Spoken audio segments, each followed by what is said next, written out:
This is a video presentation of the Kent. This is lot 132. And everything works on this minus the, looks like the hydraulic pump is out.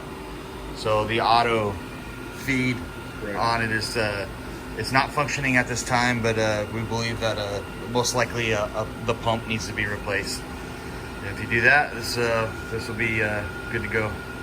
It also includes, we've got the manual and several different wheels for it, and I believe obviously there's an arbor in there right now.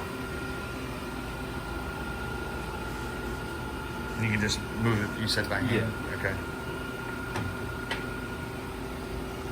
It's gliding nice and smooth. And the magnetic chuck works? Yes. Perfect. This concludes the video presentation of lot 132.